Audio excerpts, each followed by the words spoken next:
In episode 6, Shauna went into labor, and this might come as a surprise, but it didn't go all that great.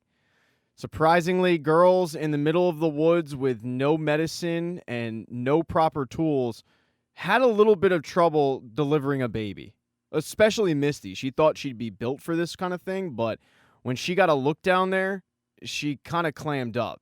And I can't criticize. Same thing happened to me when my son was born. It's a war zone down there. But without the proper tools and medicine, the best thing that they decided to do was do some of Lottie's weird ritualistic things.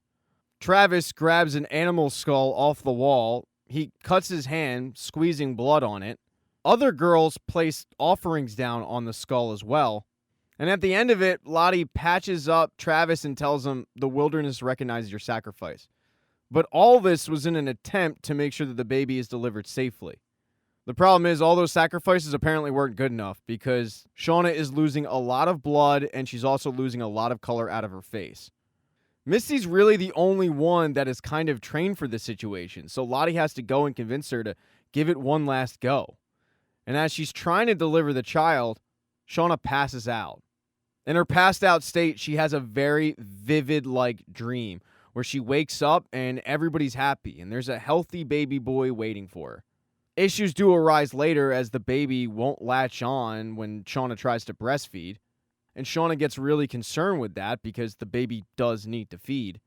She also gets really upset when she woke up in the middle of the night and Lottie was the one that was feeding the baby, saying, "You weren't producing milk and we need to feed."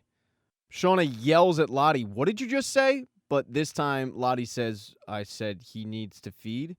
Either way, it's an uncomfortable scene for a newborn mother that another woman is breastfeeding her child and Shauna takes the baby back.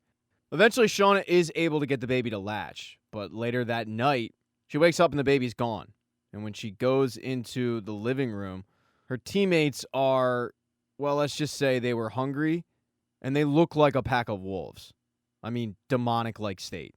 That is when Shauna snaps out of it, waking up from this fever dream to learn that none of it actually happened. And sadly, Shauna lost the baby. She's beside herself because she felt everything. It all felt so real. And she has real trouble accepting the fact that the baby is just not alive. She screams at all the girls, "You can't hear him crying? I can hear him crying. You can't hear him crying?" But no, none of them can hear him crying. Now, modern day Shauna, she's also going through it. After what the cops found about the fake affair, they called her up and they told her that they wanted to speak to her and Callie down at the precinct ASAP. When Jeff finds out that Callie's involved in this, he gets really upset because this is what he was worried about, roping their daughter into their mess.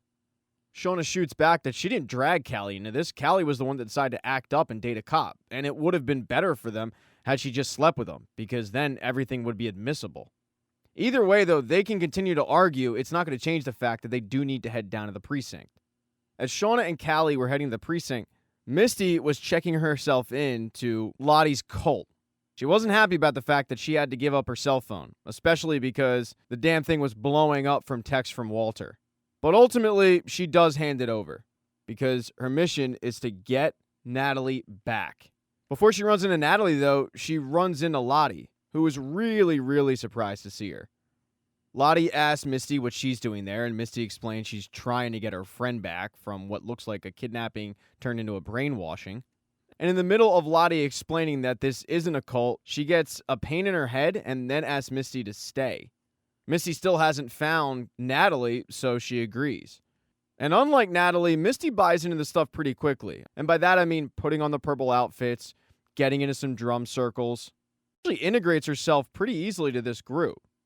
Natalie, however, isn't going to the group. She's firing off guns at soup can targets, trying to make herself forget about what she did to Travis. Lisa tries to talk to her, but Natalie says, "You need to get away from me. I ruin people. I killed my best friend, and he was the only person who loved me. And this whole time I was saying it was Lottie, but it was my fault." Lisa tries to make Natalie feel better by saying, "Whatever happened to Travis, that was already inside of him. You didn't say anything to put it there." But Natalie says, "Well, whatever that was inside of him, it's also in me." I mean, we did so much messed up stuff out there, and maybe it was to survive, but I don't think we deserve to. Now, the reason why Lisa has to step in and not Lottie is because Lottie went off for another therapy session, even though she wasn't due for another 6 months. The reason she went off is because the visions continue, and they're getting stronger. She tells her therapist that whatever it is feels like it's pointing her to back then. The doctor brings up that this could just be a side effect of her psychosis, but Lottie says, no, I'm not worried that I'm ill. I'm worried that I never was ill. I mean, all these coincidences, Natalie shows up and now Misty, it's as if it's trying to show me that it was real. And that I wasn't the only one who felt it out there. It was all of us. It was a part of us. When the psychiatrist asks, what is it? Lottie yells, the power of that place and the God of that place. We did terrible things in its name. As Lottie is trying to get some answers from her therapist, back at her compound, Misty has finally gotten her hands on a phone, and she finally gets in touch with Thaisa. Thaisa is still with Van. Seems like she's kind of driving her nuts a little bit. But when the two find out about Lottie's compound, they hop in the car and they make their way upstate to go see exactly what Misty's talking about. On the way over, they get into the fact they're both surprised Lottie is back and she's the founder of a cult. They also get into their relationships, mainly what Van's up to and how she's kind of just doing casual encounters at the moment. But at no point is the conversation all that comfortable, and it definitely feels like two people that used to date and are no longer doing such. Thaisa does end up calling Shauna's phone to let her know about what's going on, and Jeff answers. He was outside in the car waiting for Shauna and Callie to wrap up their interviews. They go in for the interview process, and Shauna sits down with a very cocky and arrogant Matt, who thinks that he's just true detective this whole case. At first, Shauna tries to play tough with Matt, but for whatever reason in the interview process, she kind of breaks down a little bit. And she admits to having the affair with Adam because at the time it just made her feel good. But she never admits to killing him. She does beg Matt to leave Callie out of it, but all Matt does is continue to question her on Adam Martin. Now, in the other interrogation room, it goes way differently. Callie remembered what her mom said about sleeping with Matt, how that would have been better. So she puts on the waterworks and exploits that, telling Kevin that she was a virgin. And Matt took advantage of her to get the information on her mom. This is something that Kevin doesn't believe. I mean, Matt has some weird tactics, but even that would be crossing the line. And Callie looks at him and says, well, I guess we'll let a jury decide. It's going to be interesting when they ask me to describe his weird balls. A short while later, both interviews end. Shauna ends first, and she heads in the car with Jeff. And Jeff tells her what Thaisa said about Lottie, her compound, and the fact that her and Van were headed up there because Misty and Natalie are already there. He then asks Shauna about the interrogation, and she comes clean that she admitted to the cops she had an affair with Adam. And Jeff gets upset at that. But he gets even more uncomfortable when he sees that she's driving around with a gun in her glove compartment. He finally yells at her, you're not all right. Maybe you do need to go up to this compound that Lottie's hosting. All your friends are going to be there. It could do you some good. The car door then opens and Callie comes in. She's really proud of herself for what she did, but she can tell that the mood in the car is tense. She gets concerned and says, are we going to jail? And Shauna says, of course not. But Jeff cuts in and says, well, if your mom has any sense, she's going to go away for a little bit on a little road trip. So now you've got Misty and Natalie already there, Van and Thaisa heading there, as well as Shauna. Meanwhile, at the compound, after Natalie has a really good conversation with Lisa, she comes into the common area and she sees Misty. Right away, she says, Misty, what are you doing here? And Misty says, well, you just didn't really seem like yourself, so I had to find out if you were okay. Surprisingly, Natalie doesn't tell Misty to leave. She just says, we're all like this, aren't we? A couple hours later, Shauna arrives.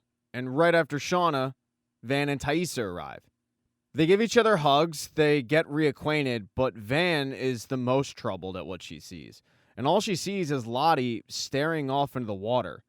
But Van is like in a frozen state. And even Lottie has some crazy eyes. But one thing that the women don't realize is this compound has a very interesting feature that you would only see from above, and Lottie's probably the only one that knows about it. Outside, the symbol that they had in the woods is carved into the ground. Thank you so much for checking out this recap. Please consider subscribing to the channel and subscribing to my Patreon. Hit thumbs up if you liked it. Smash that thumbs down button if you thought it sucked. If you left a comment, I don't get back to you. I usually don't check the comments unless they're like a super comment. Also, if you don't see the next video up on the end screen, not to worry, it'll be up in a day or two.